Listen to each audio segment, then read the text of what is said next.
परम पिता परमात्मा पूर्ण ब्रह्म सर्व सृष्टि रचनहार कबीर देव कबीर परमेश्वर की असीम कृपा से आप जी ये सत्संग सुनने के लिए उपस्थित हुए। पुण्य भाग हैं उन प्राणियों के जिनको मानव शरीर प्राप्त है, उससे भी अधिक पुण्य उन पुण्यात्माओं के हैं जिनको सत्संग सुनने का सुअवसर प्राप्त होता है। परमात्मा कौन है, परमात्मा कैसे हैं, परमात्मा को कैसे पाया जाता है, परमात्मा के पाने के लिए प्रत्येक मानव प्रयत्नशील है। वह परमात्मा कैसा है,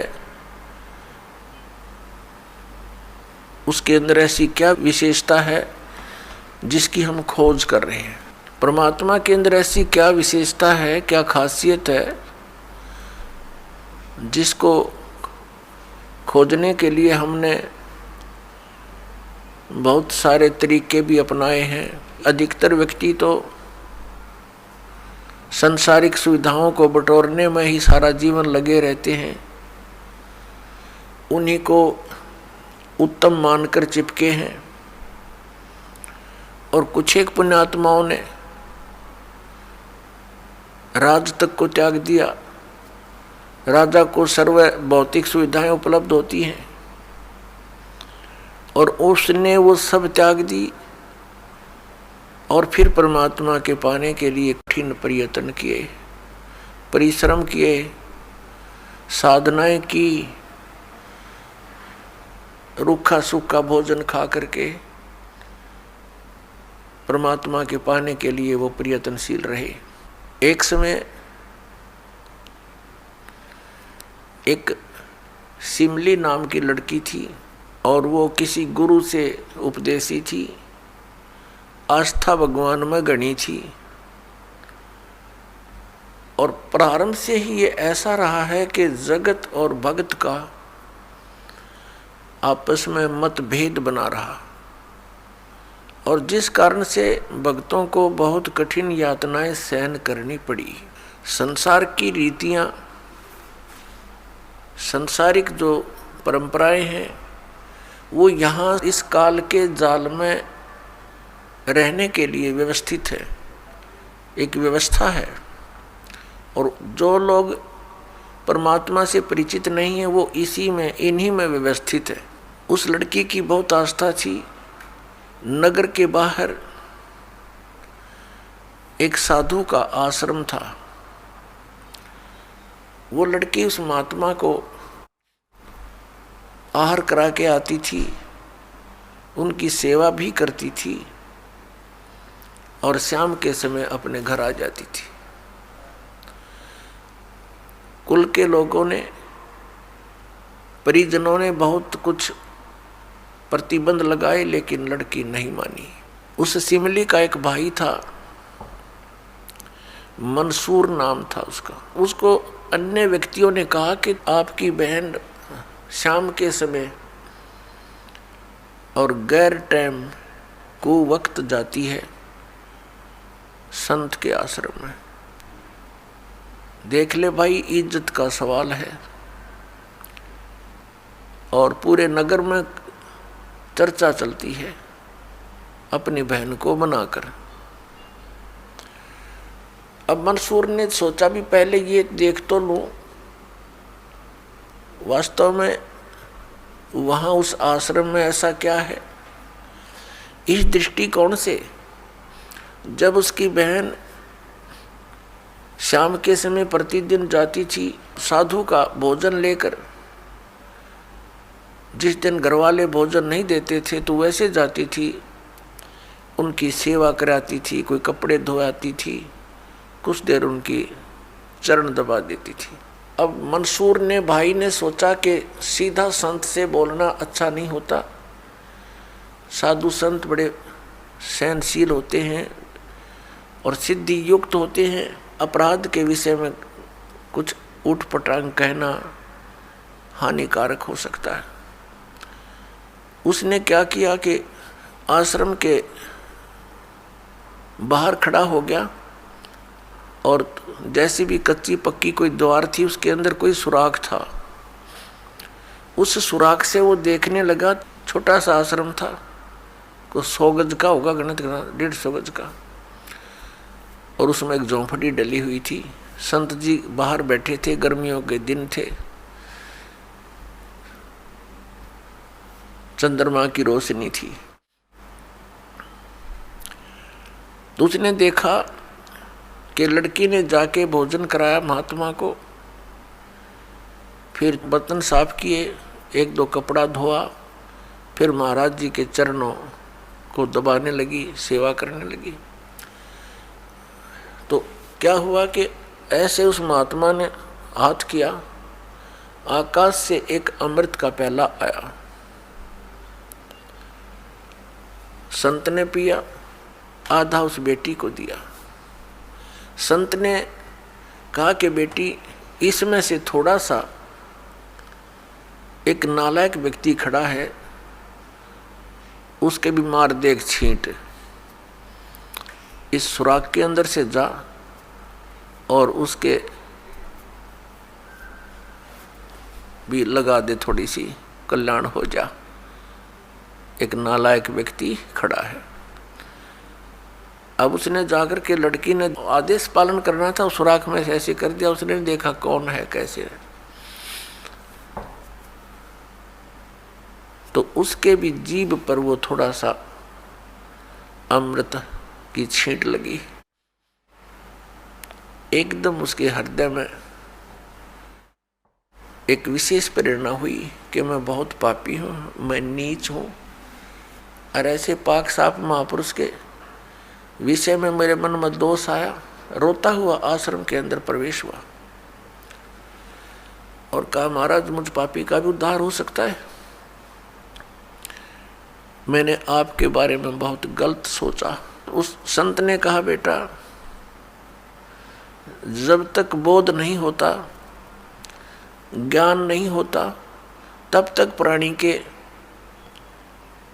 ऐसे अपराध अक्षमा करने योग्य होते हैं। और बेटा कोई जानबूझ कर करोगे, दीक्षा उपदेश लेने के बाद आपके मन में ऐसा संत के गुरु के प्रति दोष आता है, तो फिर आप पाप के भागी भारी बन जाओगे। काफी देर सत्संग सुनाया। प्रतिदिन वो भक्त अपनी बहन के साथ दिल्ली आने लग गया। खूब सत्संग सुना, दोनों बहन भाई मिलकर सेवा करते थे। फिर क्या हुआ कि उसके हृदय में एक ऐसी प्रेरणा हुई, अनल हक। उस संत ने उसको एक मंत्र दे दिया, अनल हक, कि इसका जाप किया कर। अपने आत्माओं, पिछले पुण्यकर्मी प्राणी ही परमात्मा की खोज में लगते हैं, उनको ही इतना शीघ्र इन बातों का असर होता है, संत के वचनों का। तो महान पुण्यात्माओं में से एक था मंसूर, और संत की कृपा से उसके पिछले पुण्य स्टार्ट हो जाते हैं, उदय हो जाते हैं, और वो प्रेरित होकर के वो भक्ति प्रारंभ कर देता है। जैसे एक फॉर एग्जाम्पल, जैसे कोई कटोरी में घी डाल रखा है, उसमें एक ज्योति भी रखी है, और वो ज्योति जला रखी थी, बुझ गई, घी भी है उसके अंदर, बनी बनाई बाती भी उपलब्ध है। एक सीख लगाने की आवश्यकता है, वो जग जाएगी। तो जितने भी पुण्यकर्मी प्राणी हैं, जो भी साधु संत महापुरुषों के प्रवचन सुनते हैं, किसी भी संत के, चाहे उसने भक्ति मार्ग का कति ज्ञान नहीं, लेकिन भगवान की महिमा तो वो भी सुना ही देते हैं। तो उससे क्या होता है कि वह ज्योत जग जाती है। अब वह ज्योत तक जगगी, जब तक पूर्व जन्म का उसके अंदर घी है, यानी पुण्य है, तो वो जगेगी, प्रेरणा बनी रहेगी भगवान के पाने की। यदि आगे उसमें विधि, घी उसके पास नहीं है डालने के लिए, तो तो वो ज्योति भी जल जाएगी और घी भी समाप्त हो जाएगा और सारा कटोरा व कटोरी काली हो जाएगी। तो पुण्यात्मा उस अनल हक मंत्र के गुरु जी ने दे दिया जो मंत्र देना था उसको। अनल हक का अर्थ होता है अहम ब्रह्मास्मि, मैं ही ब्रह्म हूं, मैं ही परमात्मा हूं। अनल हक, हालांकि ये कोई मंत्र वंत्र नहीं था, लेकिन उस मंसूर के अंदर वो पूर्व जन्म का घी और ज्योति रह रही थी, वह जगेगी। अब उस मंत्र से भविष्य में तो कोई लाभ उसको होना नहीं था, क्योंकि वो चार्जर ठीक नहीं था। पूर्व जन्म की बैटरी से उसमें इतना प्रभाव था, इतने पुण्यों से, कि उसने अनल हक कहना शुरू कर दिया कि मैं ही परमात्मा हूँ। अब भोली आत्माओं पुण्यात्माओं को जैसा भी गुरु ज्ञान देता है वो तो दृढ़ होते हैं। गुरु जी ने 2 दूना 6 कह दिया तो वो तो 6 ही बोलते रहेंगे। घर वाला कहेगा, कोई उसको बताना चाहेगा, वो नहीं मानेगा, कहता नहीं मेरे गुरु जी ने ऐसे ही बोला। तो अबोध बच्चे ऐसे ही होते हैं। इस बात का ज्ञान पूरे मुसलमान धर्म में हुआ, क्योंकि वो मुसलमान धर्म से संबंधित था। और मुसलमान धर्म ये मानता है कि जीव ब्रह्म नहीं हो सकता। वैसे तो जीव ब्रह्म हो ही नहीं सकता, ये तो अंडरस्टूड है। जीव तो ब्रह्म है ही नहीं, ब्रह्म अलग है, जीव अलग है। ब्रह्म मीन भगवान, जो जीव का भी उत्पत्ति करता है। लेकिन मुसलमान धर्म ये मानते हैं कि पृथ्वी पर परमात्मा नहीं आ सकता। वह तो 7वें आसमान में रहता है, 7वें स्वर्ग में। और कोई ये कहता है कि पृथ्वी पर परमात्मा है, वो दंड का अधिकारी है, वो भ्रमित कर रहा है, मुसलमान धर्म के विधान को बिगाड़ रहा है। इस कारण से मंसूर को बहुत बार समझाया, राजा तक बात गई, बहुत कुछ कहा, लेकिन नहीं माना, अनल हक करता रहा। उसको कहा कि तू ऐसा मत बोल। अब साधु को तो कोई बोल नहीं सके था कि वो क्या मंत्र दे रहा है, लेकिन पब्लिक के अंदर जब बात आ जाती है तो वो अपना पूरा जोर शोर से विरोध करते हैं।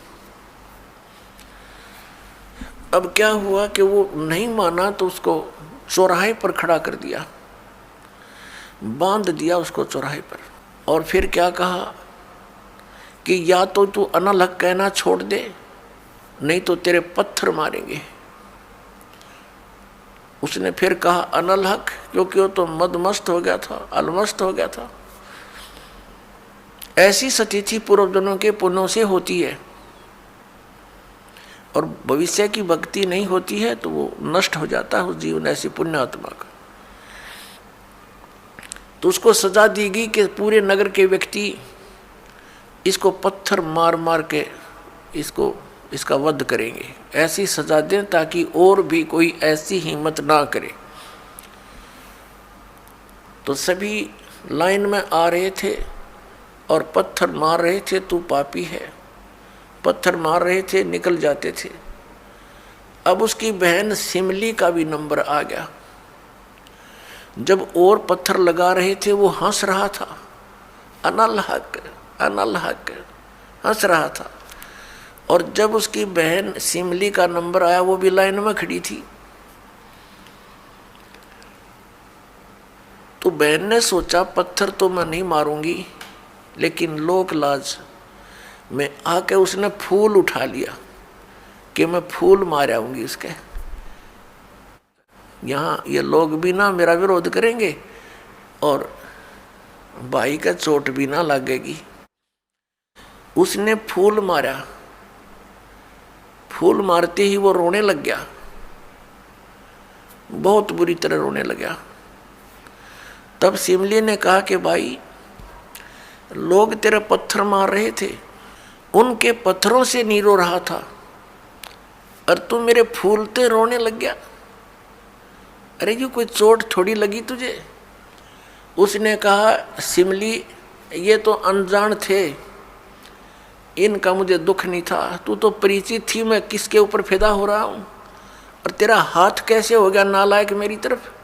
तूने भगवान की तरफ हाथ कर दिया। मैं भगवान के लिए ड्यूटीड हूँ, और तेने के समझा फिर ज्ञान को, न्यूर हो रहा हूँ, तेरा जीवन बर्बाद हो गया, तेने ज्ञान समझा नहीं बहन, तेरे फूल का मुझे इसलिए दर्द हुआ, तू तो परिचित थी इस बात में। उसके बाद नहीं मरा वो पत्थरों से, कहने लगे या तो कहना छोड़ दे अनल हक, नहीं तेरा हाथ काटेंगे। उसने कहा अनल हक, हाथ काट दिया। फिर कहा दूसरा हाथ काटेंगे या बंद कर दे, अनल हक। तेरी गर्दन काटेंगे, बंद कर दे, अनल हक, काट दिया। अब उसको गाड़ा नहीं, मुसलमान धर्म में नीचे दफनाते हैं जमीन में, उसको सवा कर दिया काफिर समझकर कि काफिर जलाए जाते हैं, उनकी सोच है। और उस राख को जल में फेंक दिया कि इसका नामो निशान मिट जाए दरिया में। कहते हैं वो राख भी, ऐस भी, वो बबूत भी अनल हक अनल हक अनल हक करती जा रही है। और 1000 मंसूर बनकर गलियों में घूम रहे हैं। सबने दरवाजे बंद कर लिए, टट्टी पेशाब निकल गया, लोगों का घबरा गया, ये क्या हो गया, भगवान का भगत था, ऐसा हो कर दिया इसके साथ। तो पुण्यात्माओं, अब ये ज्ञान है, तत्व ज्ञान है, इसको बहुत गहराई से समझना है, इससे कई कंसेप्ट क्लियर होंगे। अब प्रसंग तो चला है कि जिस परमात्मा के पाने के लिए और जिस लोक में जाने के लिए महापुरुषों ने ऐसी कुर्बानियां दी, तो कैसा है वो भगवान, कैसा होगा वो देश, ये अंडरस्टूड है। दूसरी बात ये है इसके अंदर कि कोई ये सोचे कि अनल हक मंत्र से उसमें या शक्ति आ गई थी, नहीं। उस अनल हक मंत्र के जाप करने वाला पूरा गांव था, नगर था, आसपास के और भी बहुत लोग थे जो वैसे उपदेशी थे, आसपास के बहुत से उनके शिष्य थे, लेकिन वो गुप्त रखते थे, सामने किसी को बताते नहीं थे, लोक लाज के कारण। तो कहने का भाव ये है कि उस एक मंसूर के अंदर ये क्यों काम कर गया और सिमली में नहीं कराया उसने। ये पिछले ही पुण्य से होते हैं पूर्ण हंस मुराद, ये पूर्व जन्म के संस्कार थे, उस मंत्र का इसमें कोई योगदान नहीं था। अब प्रसंग जो चल रहा है उसी पर हम थोड़ा सा डिस्कस करते हैं कि जिस परमात्मा के लिए इतनी कुछ कुर्बानियां संत महात्माओं ने की, तो वो कैसा है भगवान, ये तो अंडरस्टूड है कि वो कितना सुखदायी होगा, और वहाँ जाने के बाद प्राणी को कैसा सुख होगा। उसके लिए हम फिर कौन सी विधि अपनावें, कौन से ग्रंथ को सत्य माने, किस गुरु की बात पर विश्वास करें। कोई कुछ विधि बताता है, कोई कुछ विधि बताता है, और सभी कहते हैं तुम्हारा कल्याण होगा, तुम्हें मोक्ष प्राप्ति होगी। तो उसके लिए हमने ये जानने के लिए कि कौन सा मंत्र, कौन सी विधि है, वे ऑफ वर्शिप जो यथार्थ है। अब जो भी संत कोई मंत्र देता है तो उसके उपासक उसको यही मान लेते हैं कि यही सही है। दूसरा बताता है नहीं ये मंत्र ठीक नहीं, ये विधि ठीक नहीं। तीसरा कहता नहीं ये हमारे गुरुजी ने ऐसे बताया है, ये सही है। इसका निर्णय कैसे हो? जैसे किसी अपराध के ऊपर कुछ अधिवक्ता, एडवोकेट आपस में डिस्कस करते हैं। एक कहता है इस अपराध के ऊपर ये धारा लगेगी, दूसरा कहता नहीं इसकी ये धारा बनती है, इसका ऑफेंस इस धारा के अंतर्गत है, तीसरा कहता नहीं इसके ऊपर ये अन्य धारा लगेगी। तो उन तीनों का फैसला कहाँ होगा कि कौन सी धारा के अंतर्गत ये ऑफेंस है? वो संविधान के अंदर देखा जाएगा, और संविधान के अंदर जो लिखा है वो फाइनल है। वो धारा उसी के अंतर्गत वो ऑफेंस है, तो उसके ऊपर वही धारा होगी और उसी के आधार पर उस पर कार्रवाई कोर्ट में होगी। वो सही है। ठीक इसी प्रकार हमारे पवित्र जो शास्त्र हैं, सदग्रंथ हैं, ये सभी शास्त्र हैं जैसे पवित्र पांचों वेद। चार वेद तो ये वेल नोन है, ऋग्वेद, सामवेद, यजुर्वेद, अथर्ववेद। एक पांचवा वेद है, वो स्वयं परमेश्वर के द्वारा अपने मुख कमल से बोला जाता है। प्रत्येक युग में परमात्मा अपने उस तीसरे मुक्ति धाम से यानी सतलोक से चलकर आते हैं और अपने मुख कमल से उस यथार्थ ज्ञान पांचवें वेद को बोलते हैं। वो लिपिबद्ध कर लिया जाता है, वो पांचवा वेद होता है। वो कबीर वाणी है, वो परमेश्वर के मुख कमल से निकली सच्चिदानंद घन ब्रह्म की वाणी है। गीता जी अध्याय नंबर 4 के श्लोक नंबर 32 में गीता ज्ञानदाता कहता है कि अर्जुन, जो विधि साधनाएं आपने गीता अध्याय नंबर 25 के श्लोक 31 तक सुनी, कोई कैसी साधना करता है, कोई हठ योग करता है, कोई स्वाध्याय ही करता रहता है, कोई अन्य देवताओं की पूजा करता है, कोई कठिन घोर तप करता है, कोई अहिंसावादी है जैसे मुख पर पट्टी बांध कर नंगे पैरों घूमना, कोई केवल योग अभ्यास हठ योग करके समाधिस्थ होने की चेष्टा करता है, कोई प्राण अपान की क्रियाएं करता रहता है, कोई श्वासों को बाहर निकलते अंदर जाते देखता रहता है। इस प्रकार से सभी साधक अपनी अपनी साधनाओं को वो पाप नाश करने वाली जानते हैं, मोक्षदायक मानते हैं। यदि वो इनको गलत मान ले तो इनको छोड़ दे, क्योंकि भिन्न भिन्न साधनाएं और सभी कर रहे हैं और पाना एक परमात्मा को, तो ऐसा कभी नहीं हो सकता। उस परमात्मा के पाने की एक ही विधि है जो हमारे सदग्रंथों में विद्यमान है। तो उसके बाद बताया है कि ये सभी इस प्रकार के यज्ञ यानी धार्मिक अनुष्ठानों की जानकारी विस्तार के साथ ये चौथे अध्याय के 32वें श्लोक में श्रीमद् भगवत गीता जी में लिखा है कि इस प्रकार के धार्मिक यज्ञों की जानकारी, यज्ञ माने धार्मिक अनुष्ठानों की जानकारी सच्चिदानंद घन ब्रह्म यानी ब्रह्मणे मुखे सच्चिदानंद घन ब्रह्म की वाणी में विस्तार के साथ कही गई है। और उसको जानने के उपरांत फिर तू सभी कर्म बंधन से मुक्त हो जाएगा। चौथे अध्याय के 34वें श्लोक में कहा कि वो तत्व ज्ञान जो परमात्मा ने अपने मुख कमल से बोला है वो तत्व ज्ञान है। उस तत्व ज्ञान को तू तत्वदर्शी संतों के पास जाकर समझ। वो तत्वदर्शी संत तुझे उस परमात्म तत्व का ज्ञान कराएंगे। इससे एक तो ये सिद्ध हो गया कि गीता ज्ञानदाता कंप्लीट नॉलेज, स्पिरिचुअल नॉलेज नहीं रखता। उसने ऑप्शन छोड़ दिया कि वो यथार्थ ज्ञान उस परमात्म तत्व का 18वें अध्याय के 62वें श्लोक में गीता ज्ञानदाता जिस अन्य परमात्मा की शरण में जाने को कह रहा है, उसकी जानकारी कहते हैं उस तत्वदर्शी संतों के पास जाकर समझ, वो बतावेंगे। गीता ज्ञानदाता नहीं जानता। तो वहां क्या बताया है कि वो सच्चिदानंद घन ब्रह्म की वाणी वो सूक्ष्म वेद है। यहाँ गीतानुवादकर्ताओं ने चौथे अध्याय के 32वें श्लोक में अनर्थ कर दिया। ब्रह्मणे मुखे एक शब्द है इसके अंदर मूल पाठ में, उन्होंने इसका अर्थ गलत कर दिया, वेद की वाणी लिख दिया। नहीं, वेद ज्ञान तो गीता ज्ञानदाता बोल ही रहा है। जिनको तुम वेद मानते हो, चारों वेदों का एक सारांश है ये श्रीमद् भगवत गीता।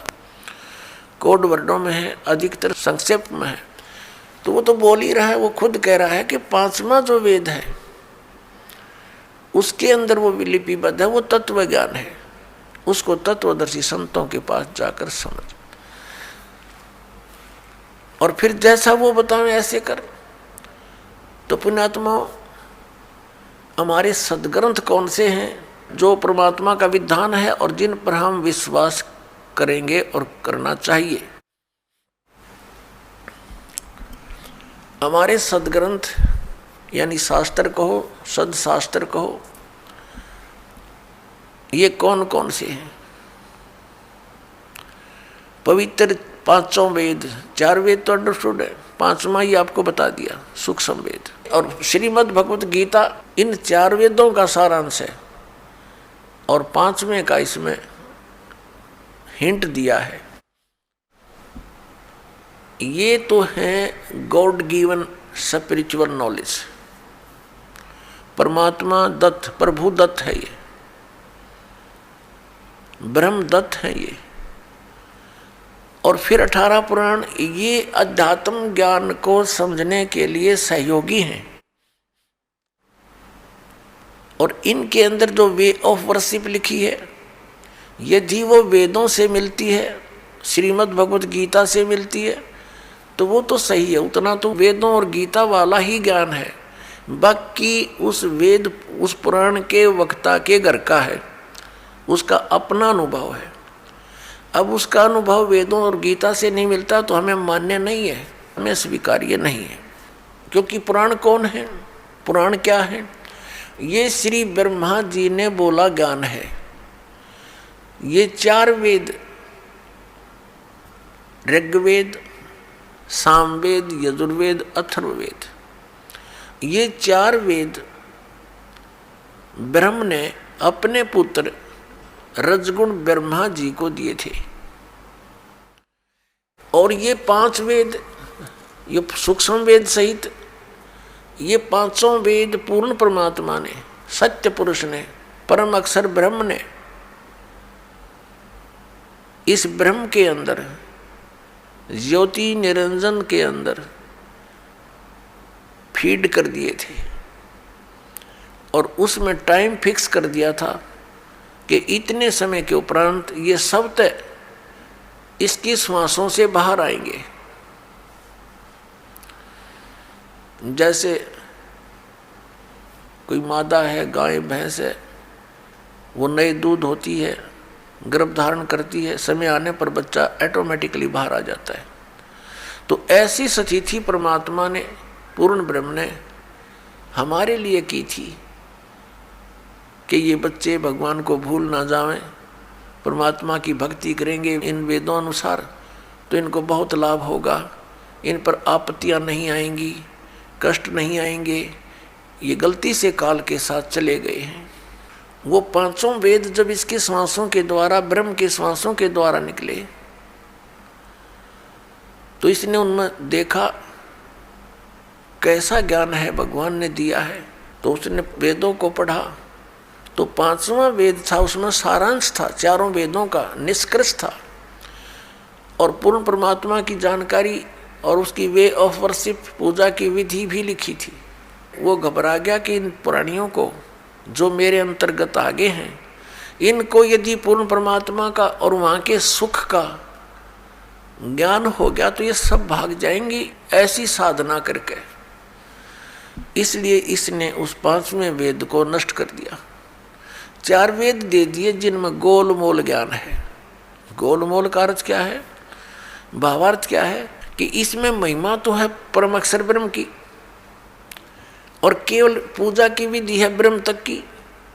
जैसे यजुर्वेद अध्याय नंबर 40 के मंत्र नंबर 15 में लिखा है कि ओम कर्तु समर किलबे समर कर्तुम समर।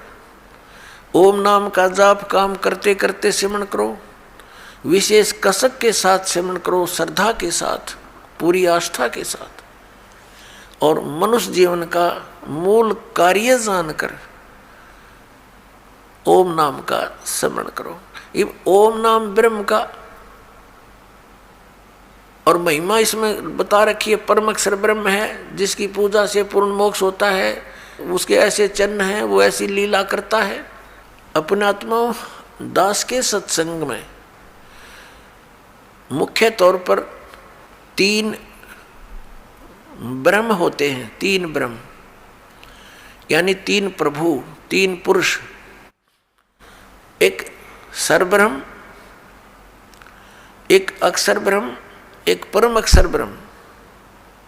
दूसरे शब्दों में एक सरपुरुष, एक अक्षर पुरुष और एक परम अक्षर पुरुष।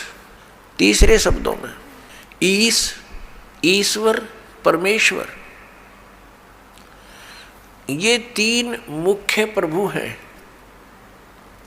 मुख्य तो वैसे एक है, लेकिन हमारे सदग्रंथों में जो विशेष ज्ञान दिया है इन तीनों के विषय में। और इसके पश्चात तीन प्रभु और माने हैं, रजगुण श्री ब्रह्मा जी, सतगुण श्री विष्णु जी और तमगुण श्री शंकर जी, और आदि शक्ति प्रकृति देवी ये दुर्गा है। इनके बाद फिर बहुत से देवता हैं जो भगवान की भक्ति करके ही कुछ उन्होंने अपने टायर में हवा भर ली, यानी परमात्मा की कुछ भक्ति संग्रहित करके, और वो कुछ सिद्धि युक्त हो करके अन्य प्राणियों से श्रेष्ठ बने दिखाई देते हैं, वो भी देवता हैं। यानी श्री ब्रह्मा जी, रजगुण श्री विष्णु, सतगुण श्री शिव जी, तमोगुण ये अन्य देवताओं में हैं। और ये हमारे इस तत्व ज्ञान के अंदर मुख्य तौर पर प्रभु नहीं गिने जाते। दूसरे शब्दों में दास कहे कि ये भगवान नहीं है, ये ईश नहीं है, स्वामी नहीं है, भगवान नहीं है। तो ये बात जनसाधारण के गले उतरे नहीं, विशेषकर पवित्र हिंदू समाज के पुण्यकर्मी प्राणियों के, क्योंकि हमारे धर्मगुरुओं ने हमें उल्टा पाठ पढ़ा दिया। और एक दिन से नहीं, हजारों वर्षों से यही पाठ हम सुनते आ रहे हैं कि ब्रह्मा विष्णु महेश सर्वेश्वर हैं, इनका कोई जन्म मृत्यु नहीं होता, इनकी कोई माता पिता नहीं है, ये स्वयंभू है। तो जिस कारण से दास ने ये शब्द बोल दिया कि ये भगवान नहीं है, ये बात एक बहुत विवादप्रस्त हो जाएगी यदि प्रमाण नहीं दिखाया गया। तो आपको प्रमाण दिखाते हैं। एक समय इस शिवपुराण के अंदर लिखा है, पवित्र शिवपुराण के अंदर, कि श्री ब्रह्मा जी रजगुण और श्री विष्णु जी सतगुण का आपस में विवाद हो गया, झगड़ा हो गया। ब्रह्मा जी कहते हैं कि मैं सबका उत्पत्ति करता हूँ, विष्णु तो मेरा पुत्र है। विष्णु जी कहते हैं तू मेरी नाभि कमल से उत्पन्न हुआ है, तू मेरा पुत्र है। वो कहता मैं तेरा बाप, वो कहता मैं तेरा बाप। दोनों का युद्ध हो गया। उस युद्ध की शांति के लिए इस काल भगवान ने, जो इनका पिता है, जिसको ये सदाशिव कहते हैं पौराणिक, और ये हिंदू धर्म के गुरु जी, उस सदाशिव ने इनके बीच में एक स्तंभ खड़ा कर दिया, तेजों में पिलर, बहुत लंबा चौड़ा लिंग स्तंभ। तो ये लड़ना तो भूल गए, उसके और छोर को खोजने में लग गए। जब दोनों असफल रहे तो फिर वो सदाशिव, जो इनका पिता है ब्रह्मा जी, विष्णु जी, शिव जी का, वो शिव रूप धारण करके वहाँ खड़ा हो गया। फिर उनको ज्ञान बताने लगा, कहने लगा कि तुम अपने आप को भगवान मान बैठे, तुम भगवान नहीं हो, you are not God.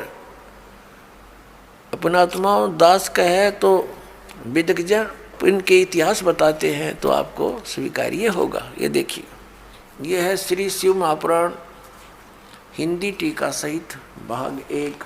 Shri Shiv Mahapuran विद्या अवरिधि पंडित ज्वाला प्रसाद जी मिश्र कृत हिंदी टीका सहित, खेमराज श्री कृष्णदास प्रकाशन, मुंबई इतने ये यहाँ से प्रकाशित है। हम इसके ये देखिएगा, इसके पृष्ठ नंबर 11 से हम शुरू करेंगे। ये है विद्वेश्वर संहिता भाग 1 छठा अध्याय। नंदी केश्वर बोले, हे योगींद्र, आगे एक समय विष्णु भगवान शेष शैया पर अपने गरुड़ आदि पार्षदों से संयुक्त लक्ष्मी सहित शयन करते थे। उस समय ब्रह्म ज्ञानियों में श्रेष्ठ ब्रह्मा जी, अब यहाँ के ही से ब्रह्म ज्ञानी है, देखियो, अपनी इच्छा से ही वहाँ आए।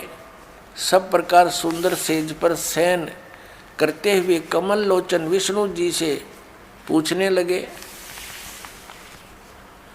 तुम कौन हो जो मुझे देखकर अभिमानी पुरुष के समान शयन करते हो? हे वत्स, हे बेटा।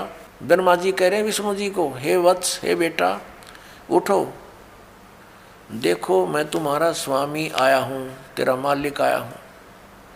आए हुए गुरु को देखकर जो अभिमान करता है, उस द्रोही मूढ़ का प्रायश्चित होना उचित है। यह सुनकर विष्णु जी के अंतर में तो क्रोध हुआ, अंदर तो बड़ा गुस्सा आया, पर ऊपर तो शांत बने रहे, परंतु बाहर से शांत रहे और बोले, हे वत्स, हे बेटा, तुम्हारा मंगल हो, बैठो, इस आसन पर विराजमान हो। अब विष्णु जी कहे, उसने ब्रह्मा जी को कहा, जा बेटा बैठ जा। इस समय तुम्हारा नेत्र कुटिल और मुख वक्र यानी टेढ़ा क्यों हो रहा? गुस्से में हो रहा था ब्रह्मा जी।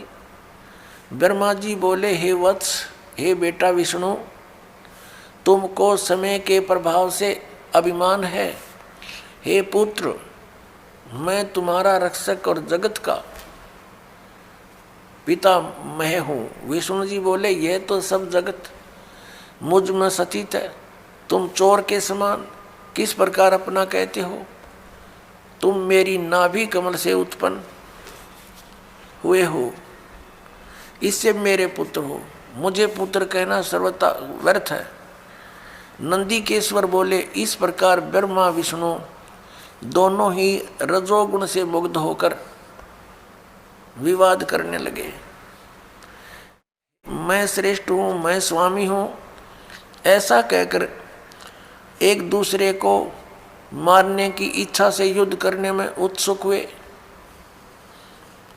अब देखो, संपूर्ण देवता विमान में बैठकर वो तो लठ बजाने तैयार हो रहे हैं, और हमारे देवता फिर क्या क्रिया करते हैं? तब संपूर्ण देवता विमानों में बैठकर उस महाअद्भुत युद्ध को देखने चले आए और आकाश में उनके ऊपर फूल बरसाने लगे। वारे देवताओं, बताइए, देवताओं के काम है, दो भाई लड़ भी रहे हैं किसी कारण से, भले पुरुषों का काम है उनका बीच बचाड़ा करके छुटवावे, उनसे युद्ध बंद करवावे, और ये देवता फूल बरसावे। कहाँ मरो कटके, देखो कौन सा तगड़ा है।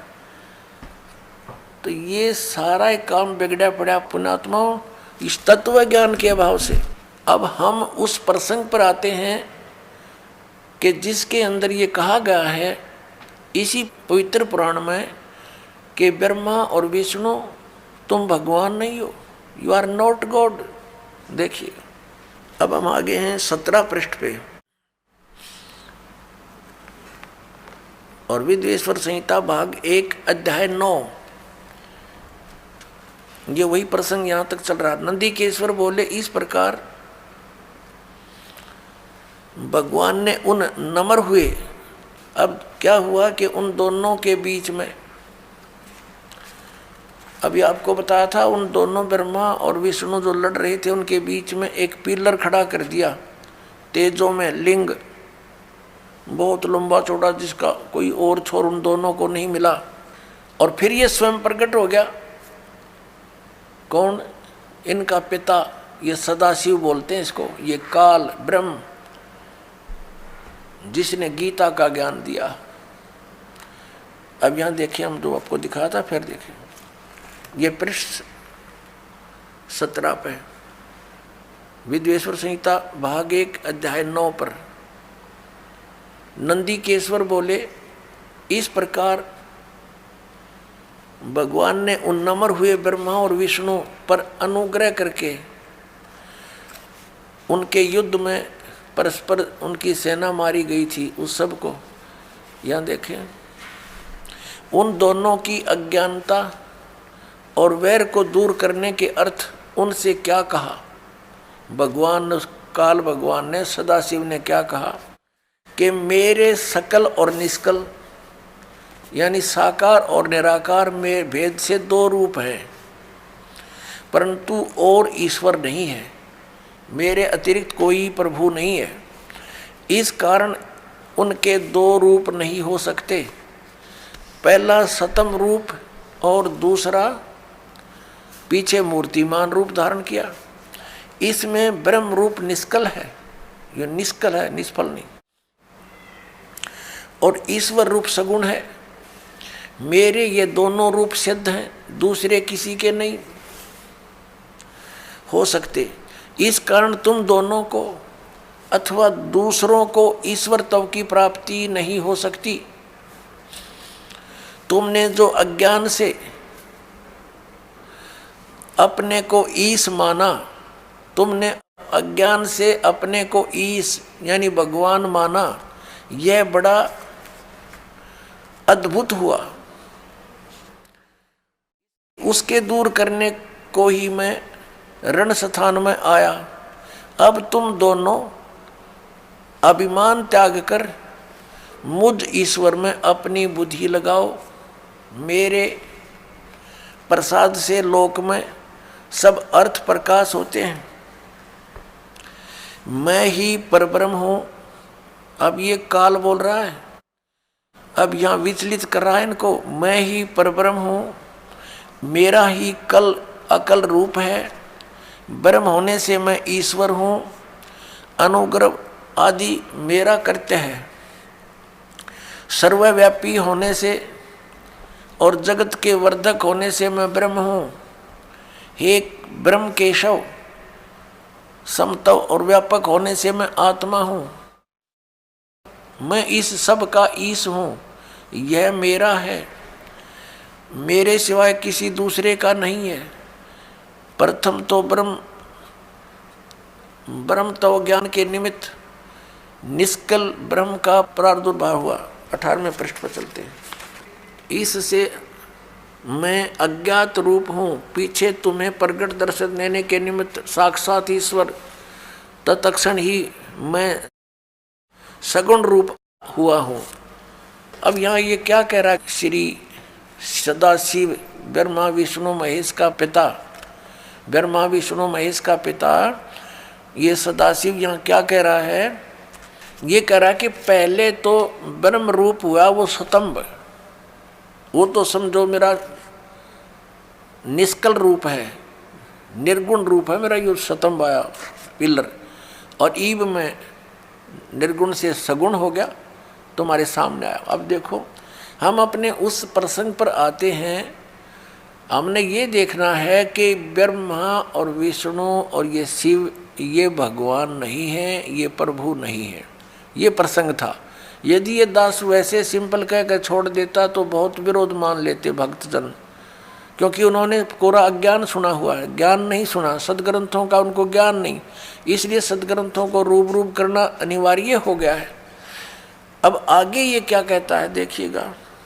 ये पृष्ठ नंबर 18 अध्याय 10 चल रहा है, पृष्ठ नंबर 18 पे, और शिवपुराण विद्वेश्वर संहिता भाग 1 10वां अध्याय। हम यहाँ पढ़ते पढ़ते आगे 9वां अध्याय यहाँ समाप्त हो गया।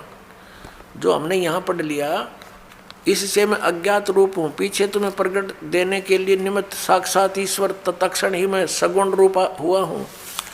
अब यहाँ नीचे आ जाएंगे इसके। इति श्री शिव महापुराणे विद्वेश्वर संहिता भाषा टीकायाम 9वां अध्याय, ये 9वां अध्याय इति हो गया, समाप्त हो गया। अब 10वां शुरू हो गया, ये 10वां। अब हम यहाँ 10वें में पढ़ रहे हैं नीचे। हे पुत्रों, ब्रह्मा और विष्णु को इनका पिता वो सदाशिव काल कह रहा, हे पुत्रों, यह कृत आपने तप से प्राप्त किया है, जो कि सृष्टि की उत्पत्ति और पालन कहता है, सो मैंने प्रसन्न होकर तुम्हें दिया है। इसी प्रकार दूसरे दो कृत रुद्र और महेश्वर को प्रदान किए हैं। अब देखो, जो दास सिद्ध करना चाहता है, एक तो ब्रह्मा और विष्णु और फिर रुद्र और महेश्वर, ये चार, इनसे पांचवा है यू सदाशिव, जो ब्रह्मा विष्णु महेश जी के पिताजी हैं। और इनकी माता कौन है? वो दुर्गा है। वो भी दिखाएंगे आपको सदग्रंथ में, देवी पुराण के अंदर दिखाएंगे। अब यहां देखिएगा, यहां स्पष्ट हो गया कि ऊपर तो इन दोनों के विषय में बोला, हे पुत्रों, यह कृत आपने तब से प्राप्त किया है, जो कि सृष्टि उत्पत्ति और पालन कहता है। इन दोनों का ये जॉब है। मैंने प्रसन्न होकर तुम्हें दिया। देखो, हींग लगी ना फटकड़ी इसकी। तब तो कह रहा है कि तुमने तप किए, घोर तप किए। इसमें लिखा है कि विष्णु जी ने 12,000 वर्ष तक घोर तप किया, ब्रह्मा जी ने इतने वर्ष तक तप किया। तो कहता है इस तप के बदले में मैंने खुश होकर तुम्हें दिया है। बता, इन की भलाई इन्हीं को सौंप दी। अपनी तरफ से क्या दिया इसने? पहले इनसे डले डुआई हठ योग करो, सिद्धि युक्त हो गए। अब फिर रिमोट अपने हाथ में लेकर इनको कहा तुम सृष्टि करो। सब जीवों को यहाँ पर स्थिति, उत्पत्ति, संहार ये अपने पुत्रों से करवाता है और स्वयं खाता है सबको। ये काल है। गीता जी अध्याय नंबर 11 के श्लोक नंबर 32 में कहता है, मैं काल हूँ अर्जुन, और अब प्रकट हुआ हूँ, अब आया हूँ मैं, अब प्रवृद्ध हुआ हूँ। और श्री अर्जुन जी पूछ रहे हैं कि हे महानुभाव, आप कौन हो? मैं आपसे परिचित नहीं हूँ। अरे अर्जुन का साला था श्री कृष्ण, और उससे अपरिचित हो गया इतनी जल्दी? क्योंकि वो श्री कृष्ण था ही नहीं, श्री कृष्ण में प्रवेश वो काल था। और जब बाहर निकल कर देखा तो उसका इतना रूप हो बाहर निकल गया उससे, जब विराट रूप दिखा श्री कृष्ण तो ओझल हो गया, दिखाई भी नहीं दे रहा था उनकी रोशनी के अंदर। और अर्जुन पूछ रहा आप कौन हो? मैं आपको पहचान नहीं पा रहा हूँ। तो काल था। वो कहता मैं काल हूँ और सबका नाश करने के लिए अब प्रवृत्त हुआ हूँ। तो ये इनका पिता है। और वो क्या कह रहा है कि ब्रह्मा और विष्णु तुम्हें जो कृत जॉब दिए हैं, तुम्हारे को 2 विभाग दे दिए। एक तो उत्पत्ति विभाग, रजोगुण विभाग से उत्पत्ति होती है, ब्रह्मा जी को रजोगुण युक्त कर दिया और विष्णु जी को सतोगुण युक्त कर दिया, और तीसरे अपने पुत्र को तमोगुण युक्त कर दिया, अपना स्वरूप बना लिया। कहते सदाशिव कहता है जब ये खड़ा है कि मैं इन्हीं के रूप, ये मेरे ही स्वरूप में है। और ये कैसे छल करता है, जब किसी को विष्णु रूप में दर्शन देता है तो उसमें अपना विष्णु रूप धारण कर लेता है और उसी विष्णु रूप में संबोधन करता है। तो उस कारण से विष्णु पुराण बन गई। और जिसमें इस शिव रूप में धारण करके किसी को ज्ञान दिया है तो उसके आधार से शिव पुराण की रचना होगी। ये है वो काल जो कहता मैं कभी अपने ओरिजिनल रूप में किसी के समक्ष नहीं होता, मेरे कर्म और जन्म अलौकिक हैं। गीता जी के अध्याय नंबर 4 के 5 और 9 में इसने स्पष्ट किया है। और साथ में कहा है कि जब धर्म की ग्लानि होती है, मैं अपने अंश, अपने आत्मा, अपने अंश अवतारों का सृजन करता हूँ, उनको यहाँ प्रकट करता हूँ, भेजता हूँ, उत्पन्न करता हूँ। जैसे श्री राम, श्री कृष्ण आदि। अब देखिएगा नीचे, अब ये दास जो सिद्ध करना चाहता है कि 2 तो ये ब्रह्मा और विष्णु हो गए, इस प्रकार दूसरे 2 कृत रुद्र और महेश्वर को प्रदान किए हैं। 4 हो गए ना, एक रुद्र एक महेश्वर, और 5वां यू बोलने लग रहा। अब आगे हम चलते हैं, ये प्रमाणित करते हैं। ये देखिएगा यहाँ पर, ये प्रश्न नंबर 19 है।